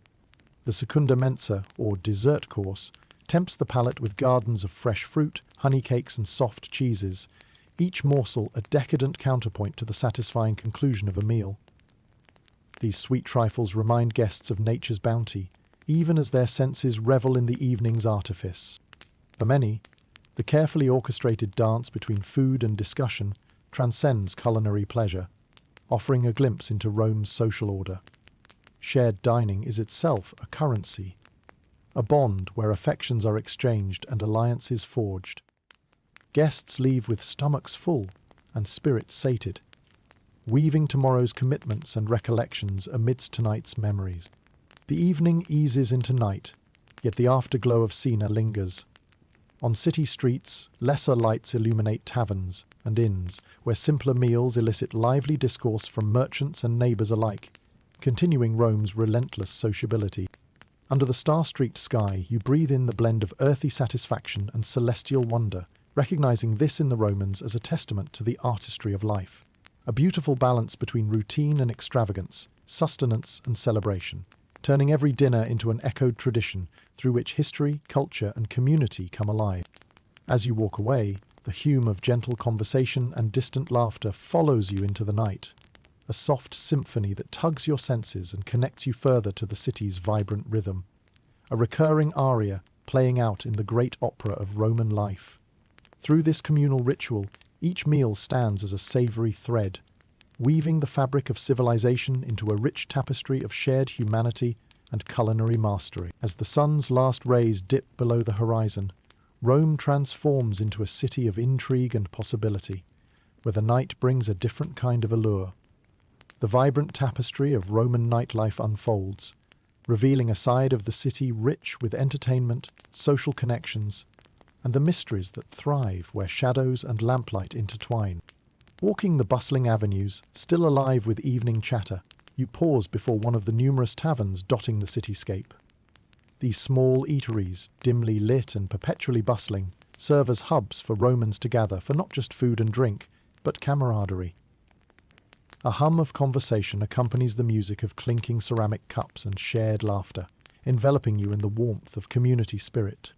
Inside, the atmosphere is electric with a mix of patrons, labourers still wearing the dust of the day, soldiers sharing tales from the empire's farthest corners, and merchants discussing the day's trades over a final drink. These taverns are melting pots, where social distinctions blur, if only for the evening, in the shared appreciation of good company and robust wine.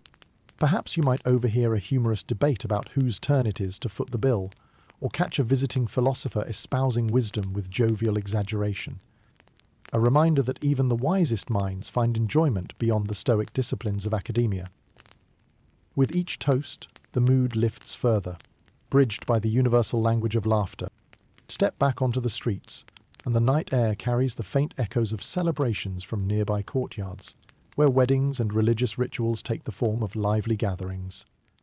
Music drifts from hidden corners, melodies carried by flutes and lyres weaving through the alleys, their notes pirouetting upward into the starry sky.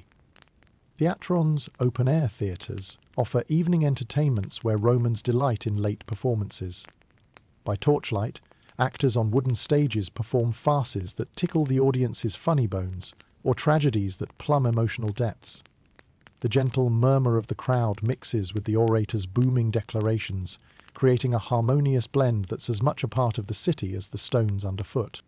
Beyond the boisterous laughter and staged tales, some Romans retreat to quiet forums, seeking solace in philosophical discourse with fellow thinkers.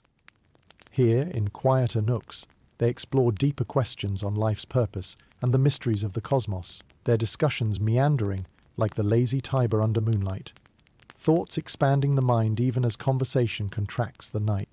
At the outskirts of the city, where buildings give way to nature's embrace, otherworldly rituals unfold. Mystical places like the groves of Faunus, or temples dedicated to Bacchus, witness nocturnal gatherings steeped in secrecy.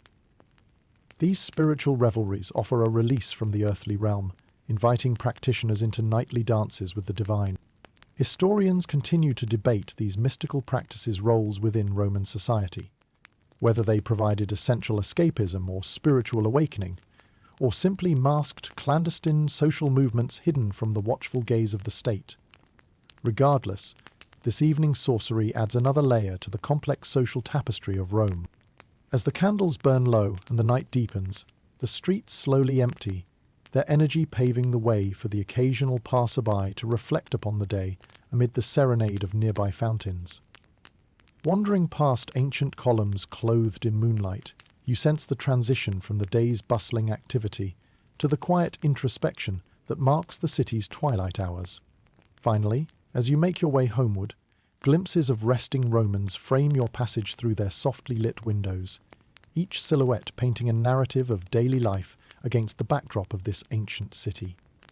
In these moments, you realize that the heartbeat of Rome never truly rests, pulsing through the night as it does through the day, whispering its secrets gently to those who listen. In the gentle embrace of night, Rome reveals its paradox, a city ever watchful, thriving both in sunlight and under the stars, offering endless wonder and perennial tales to all who wander its midnight paths. Here, earthly pleasures and celestial reveries coexist, painting a portrait of life perpetually evolving, ever captivating in the dance between darkness and dawn. As the Roman night gradually yields to the first light of dawn, the city awakens once more. This time, your senses guide you to an often unseen pillar of Roman life, the ancient yet surprisingly advanced systems of health, medicine, and public sanitation. These aspects of Roman civilization reveal both the grandeur of their achievements and the challenges they faced, lessons woven into the city's daily life. Picture yourself standing by one of Rome's engineering marvels, an aqueduct arching gracefully across the horizon.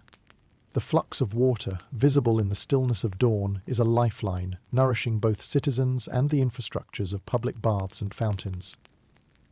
These aqueducts, cleverly constructed, deliver fresh water with remarkable efficiency, a testament to the Romans' understanding of civil engineering and its vital role in public health. This network of cleanliness extends further into the intricate sewage systems, where the Cloaca Maxima, colossal and enduring, funnels waste away from the city, maintaining a semblance of cleanliness that supports the enormous population. With these systems, Rome masters the balance between nature's gift and human ingenuity, ensuring that waste is managed and urban life can thrive.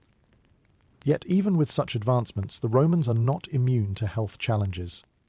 The bustling streets, crowded insulae, apartment blocks, and public spaces foster the rapid spread of disease. To combat this, herb-wreathed apothecaries dot the cityscape, offering potions, balms, and herbal remedies. The scent of pungent spices and aromatic herbs infuses the air, hinting at the natural treasures transformed into curatives by those knowledgeable in medicinal lore. Within these spaces, skilled physicians, often influenced by the teachings of Hippocrates and Galen, practice their craft. Their understanding of the human body, though lacking modern discoveries, reflects a blend of observation, tradition, and philosophy. Bloodletting and the application of various poultices are common treatments, each dispensed with a cautious optimism that mirrors the era's scientific exploration. Medicine in Rome is as much about practical application as it is about ritual. Incantations and appeals to deities like Aesculapius, the god of healing, often accompany more tangible remedies. Thus, the art of healing becomes a symphony of intellect and belief, where doctors blend science and superstition in their quest for wellness. Historians continue to ponder the efficacy of Roman medical practices, debating their success in alleviating ailments and their role in shaping future medical advancements. Despite limitations, the strides made in Roman medicine illuminate a fundamental quest for understanding and harnessing the body's potential for resilience. Beyond personal health, the culture of public baths further exemplifies Rome's commitment to cleanliness and societal health. A visit to the baths is not merely a cleansing ritual, but an essential component of social existence, a communal endeavor where hygiene and leisure merge. These spaces promote both personal well-being and the community's wider social cohesion, an integral part of Roman life, celebrated with joyous immersion in thermal waters. Amid these advances, peculiar remedies often find their way into the annals of history. Ever heard that a sprinkle of crocodile dung might cure a cold? Well, even a simple Roman citizen finds their eyebrows rising in speculative jest at such odd prescriptions, highlighting how humour thrives alongside humanity's constant innovation. Yet, even as Rome strives for health and harmony, it is not untouched by the frailty of mortality. Epidemics, waves of disease that seem to spring from the shadows, test the city's resolve, forcing citizens to face the delicate balance between progress and nature's caprice. As you walk through the narrow streets, the quiet wisdom of Rome's commitment to public health and medicine washes over you, a softened cadence contrasting with the clamour of its public forums. In how they confront disease and facilitate wellness, Romans offer insights into their values, resilience, and unyielding pursuit of balance between human achievement and natural challenges. The light of a new day brings clarity, and you perceive an enduring legacy in these efforts, a heritage of both triumph and humility in the face of the eternal quest for health. Here, in the heart of Rome, a timeless lesson unfolds that the art of healing, with all its challenges and victories, holds profound meaning within the human story. A testament to the spirit's relentless will to mend, grow, and persist through the ages. As daylight unfurls and Rome awakens once more to the rhythm of its vibrant routine, your journey takes a turn toward the valiant world of military life, where the lives of soldiers unfold within the mighty legions of Rome.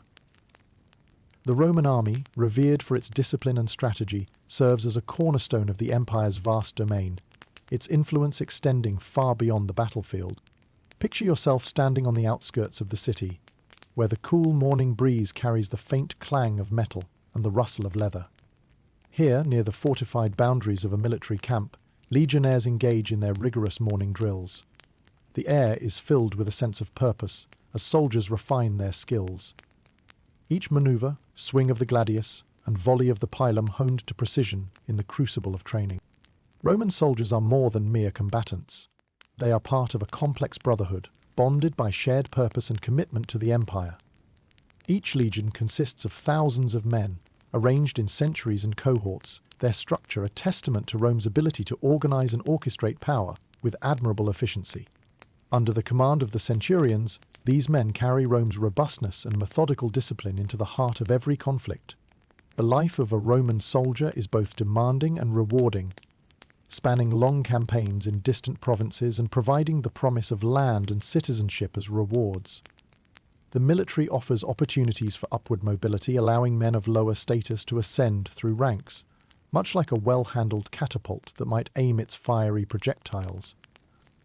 These soldiers are crucial not only in conquests, but in maintaining the Pax Romana, the peace that stretches across the vast reaches of Roman control. Historians continue to discuss the influences Roman military tactics had on the world, their inventive strategies like the testudo, a formation resembling a tortoise shell that protects soldiers against enemy volleys, paving the way for future military innovations. Through adaptiveness and resolve, the Roman combat methods set precedents that endure beyond their own age. Amid the order of camp life, camaraderie becomes a source of strength. Soldiers share meals around flickering fires, recount tales from back home, and jest about the absurdities of campaign life. Like the legionnaire who claims his victory over a particularly feisty chicken, humour surfaces as a salve against the rigours of war, reinforcing bonds and reminding them of humanity's light within adversity. Outside the camp, the city itself plays a key role in buttressing the army's might. Weaponsmiths and armourers within the bustling streets craft the tools of war, swords, helmets and shields, ensuring each soldier is well equipped. The supply lines extending from Rome disseminate not just provisions, but the tangible support of an empire unified in purpose.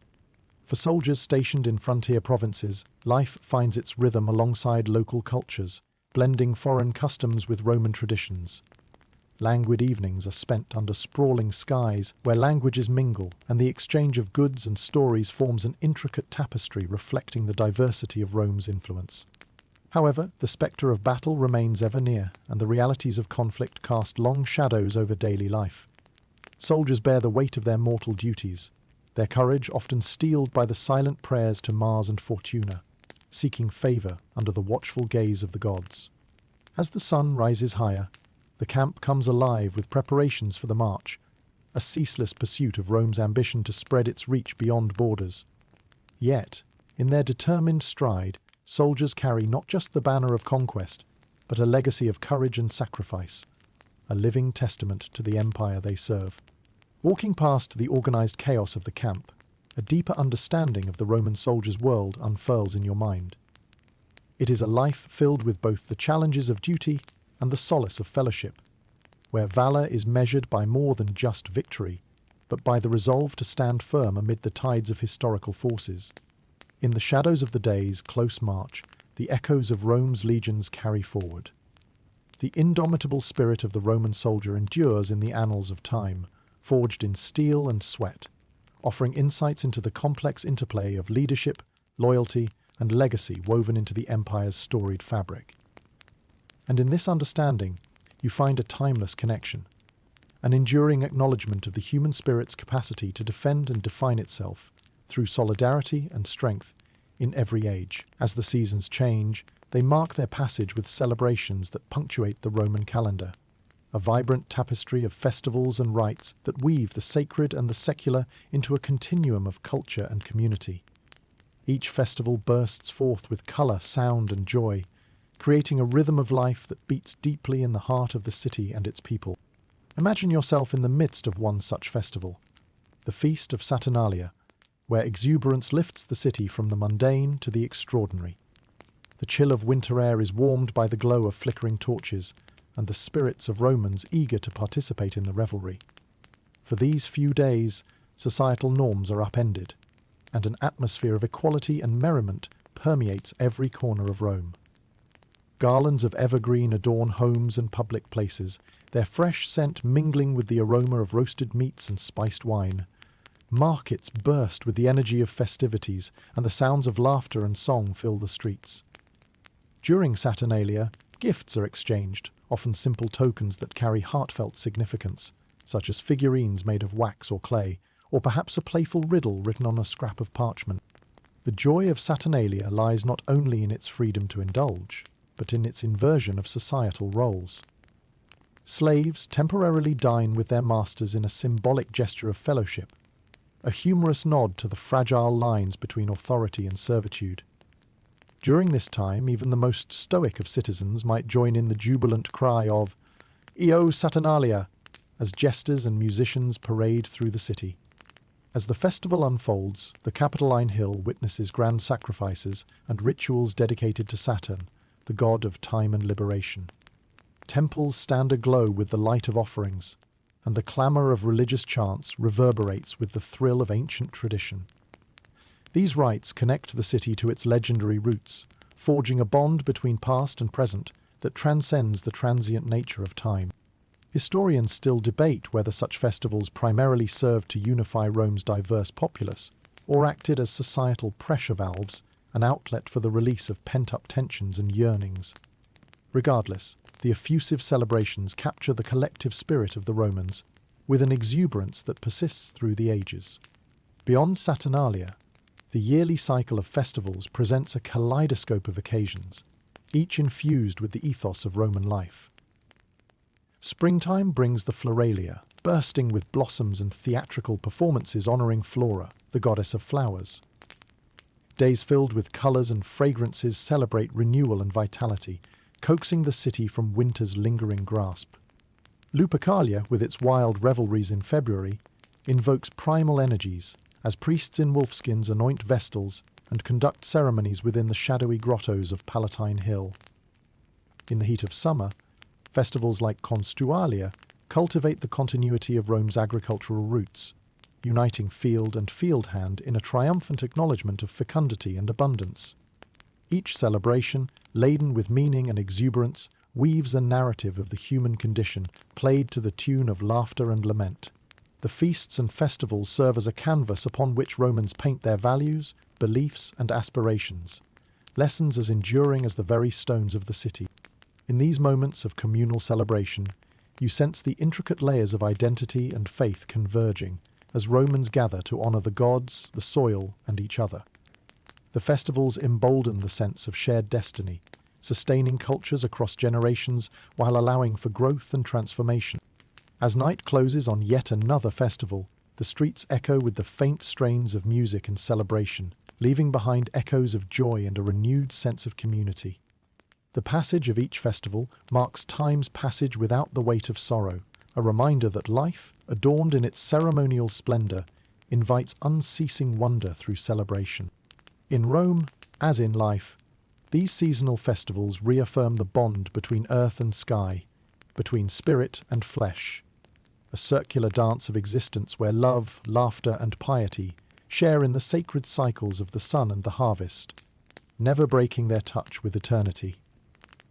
It's a tradition born of the need to honor and remember, to live and let live, in the vibrant symphony called Rome. The lively aftermath of Rome's festivals recedes as you turn your attention to the city's shadowed corners, where the complex interplay of crime and punishment unfolds. In this ancient metropolis, where law and order strive to maintain equilibrium, the handling of misdeeds and their consequences reveals much about Roman society and its multifaceted justice system. Picture yourself walking through the bustling forum, where the oratory of senators and legal advocates echoes through the colonnades. Rome's legal system, built on intricate layers of tradition and written law, seeks to enforce a semblance of order amid the city's dynamic life. The 12 Tables, Rome's foundational legislation, set forth legal precedents that permeate the empire's governance, becoming the touchstone for justice dispensed from urban centres to distant provinces. Yet even with these legal underpinnings, crime persists in various forms, a reflection of the challenges inherent in managing a vast and diverse populace. Theft, fraud, and even more heinous acts disrupt the city's rhythm, demanding adjudication. The vibrant streets conceal tales of petty pickpockets and elaborate schemes, of bold robbers and subtle swindlers, illustrating the opportunistic streak threading through urban life. Amid this tapestry of crime, the Praetorian Guard plays a vital role, akin to a modern police force tasked with maintaining public order and protecting the emperor. These elite soldiers navigate the delicate balance between enforcing the law and engaging in political intrigue, their presence both deterring and enticing mischief with the perilous allure of authority. Legal proceedings are often public affairs, with judgments rendered in the grandeur of the forum or within the more intimate confines of the basilica. Here, skilled advocates deliver impassioned pleas employing rhetoric as an art form to sway judges and onlookers alike. The intensity of such discourse rivals even the most stirring theatrical performances, with wit and persuasion often determining the course of justice. Historians debate the efficacy of Roman justice, questioning whether its application served egalitarian ideals or predominantly favoured the powerful and privileged. Yet these trials shed light on the broader cultural dialogue, revealing the extent to which justice intertwines with power, morality, and social stratification. Judgments rendered vary widely, reflecting the complexity of Roman law. Minor offences may warrant a fine or public penance, while more severe infractions invite harsher punishments, borrowing from a grim palette of ancient punitive measures. Exile, labour in harsh conditions, and, for the most grievous acts, execution, serve as reminders of the consequences tied to breaching societal codes. Though the administration of justice carries the weight of seriousness, humour occasionally finds its way even into these sombre proceedings. A defendant might jest about his misjudgment regarding a particularly stubborn mule, lightening the tense atmosphere with an unexpected levity. A sly nod to the absurdities of fate and fortune. However, Rome's underbelly harbours not just individual misdeeds but organised crime, with gangs and syndicates exploiting the city's vibrant economic framework. These shadowy networks, shrouded in secrecy, weave through the fabric of Roman life, continuously challenging the state's efforts to maintain order and keep vice at bay. As you roam through this society, structured by laws yet untamed by human nature, reflections of modern struggles emerge, a mirror where history and current times intersect. The tales of Roman justice serve as poignant reminders of our own society's ongoing confrontation with such perennial issues, echoing through the ages with questions unanswered yet ever relevant. Finally, leaving the court's bustle for the quieter streets, where distant echoes of distant tribulations remain vivid, you find an enduring truth within this exploration. While the nature of crime and punishment may change, the human quest for justice persists, tempered by power, enriched by compassion, and bound by the universal search for equilibrium between order and chaos, right and wrong, within the ever-turning wheel of time. A tale both Roman and timeless, etched into history's ever-shifting sands. As you continue your exploration through the expanding labyrinth of Roman life, a new narrative thread begins to intertwine with your path. The gradual and profound shifts that occur as the Roman Empire transitions over time. Daily life is continuously influenced by internal changes and external pressures that shape the fabric and rhythm of the empire, capturing a moment in history where tradition meets transformation. Imagine yourself standing within the Forum, a place steadfast in its grandeur, yet dynamic in its interactions. While the city still buzzes with vibrant life, whispers of change flit through conversations like the wind, carrying news from the distant borders and echoing the palpable sense of an empire in flux. Economically, politically, and culturally, the Rome you observe is at a crossroads, its identity constantly redefined by new influences and challenges. External pressures increasingly burden the empire. The vast expanse of territories, once a testament to Roman might, now stretches resources thin, inviting the ambitious eyes of tribes and emerging powers from beyond its borders. You hear murmurs of the Goths, the Huns, and other groups poised at the fringes, probing the defences that protect the empire's wealth and prestige. Within the city walls, such pressures cascade into daily life. Trade routes, vital arteries for the exchange of goods and culture, face disruptions that stir unease among merchants and consumers alike. The decline in the influx of exotic goods from far-flung provinces leads to shifts in daily habits, from the meals on Roman tables to the trends in fashion that were once dictated by distant luxuries. Internally, power dynamics are also shifting. The decentralization from Rome to other cities, like Constantinople, allows new centers to emerge, casting long shadows over the familiar contours of Roman governance. This altered political landscape influences how citizens feel about their place within the empire, sparking debates about identity, loyalty, and the preservation of cultural heritages. Steeped in centuries of imperial tradition, historians often discuss whether these transitions represent a gradual decline or an evolution, teasing out complex narratives regarding the vitality and resilience of Rome in the face of myriad upheavals. These debates highlight the diverse perspectives on what it means to adapt, endure, and ultimately transform. Even amid uncertainty, life in Rome continues with characteristic vibrancy. Festivals still brighten the calendar, though they may subtly reflect changing values or pay homage to newly influential deities introduced through cultural exchange. The theatres remain filled with those seeking entertainment and distraction, echoing with laughter that serves as a counterpoint to any looming crisis. Amid these evolving dynamics, everyday individuals display an incredible adaptability. Artisans and builders innovate with new techniques, military figures grapple with developing strategies, and family systems find paths to retain cohesion even as societal structures undergo metamorphosis. These shifts, though often poignant, illustrate the resilience inherent in human nature, which surfaces in times of change. As Rome's narrative unfolds, enduring symbols of greatness, such as the Colosseum, the Pantheon, and the thriving network of roads, serve as anchors to the city's and indeed the empire's glorious past. They remind Romans of the heights of ambition and of ideals that continue to inspire, even as the empire reimagines its future. Even humor persists in these times. Perhaps merchants jest about the novelty of local delicacies now filling their stalls, or philosophers engage in speculative banter about whether Roman baths need reading corners for such lengthening soak times. Light-hearted glances that appreciate the ever-evolving state of affairs. As you stand amidst the ebbs and flows of an empire in transition, you grasp the beauty found within transformation. A reminder that change, though at times tremulous and challenging, is also fertile ground for growth and new beginnings. Each Roman, from senator to soldier, from merchant to philosopher, contributes to this powerful saga of endurance and evolution. In the delicate interplay of stability and flux, the reservoir of Roman ingenuity and spirit finds expression in each adaptive step. This legacy of transformation becomes a vital chapter in the chronicles of time, a testament to the enduring capacity of people and civilizations to recalibrate and renew their paths, ensuring that while Rome may change, it remains timeless in memory and influence. As the narrative of daily life in Rome draws to a close, you find yourself reflecting on the enduring legacy of a civilization that has long captivated the imaginations of people across generations. The Roman Empire, with its intricate tapestry of history, culture, and influence, leaves an indelible mark on the world. A legacy etched into the foundations of modern society. Picture the vibrant heartbeat of Rome, a city that has witnessed triumphs and tribulations, innovation and adaptation woven through the ages with threads of perseverance.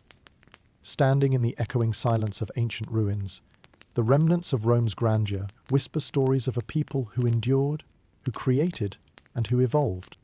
The essence of Rome, encompassing the clamour of the bustling forum, the elegance of sweeping architecture, the soulful echo of theatrical tales, and the earnest debates within the Senate, rests in the collective endeavour of its citizens. Patricians and plebeians, labourers and philosophers, soldiers and statesmen all add colours to the canvas of Roman life, each playing their part in a grand mosaic that reaches beyond the dust of antiquity into our present cultural psyche. In Rome, we find the origins of systems and constructs that still guide modern society, concepts like rule of law, civic discourse, and public infrastructure. Rome's commitment to engineering marvels, such as sprawling roads and enduring aqueducts, highlights a distinctive blend of pragmatism and creativity. Here, communities are as much bound by shared beliefs and rituals as they are by innovations designed to meet the perennial needs of humanity. Yet it's not only the structures or systems that define Rome's legacy. The human experiences behind these, interspersed with moments of humour, triumph and quiet introspection, enrich our understanding of what it means to live, adapt and thrive. Remember those warm loaves of bread at the break of dawn, or the lively buzz of marketplaces where voices mingle?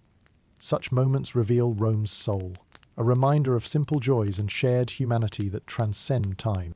Historians often discuss Rome's greatest gift to the world, the enduring idea that communities and civilizations have the power to transform through ambition, vision and collective effort. Whether in the theatres of politics, art or everyday life, Rome's legacy resonates wherever human endeavour seeks meaning and progress. As twilight closes the curtain on the Roman day and stars sprinkle the vast sky over the eternal city, you sense that the lessons of Rome continue to guide us, imparting wisdom through the echoes of its stones and the laughter carried on the desert breeze.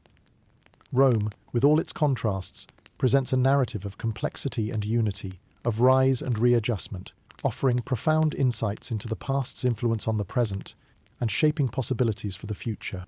With the heartbeat of Rome gently retreating, the familiar contours of streets and structures blur into a dreamlike quiet.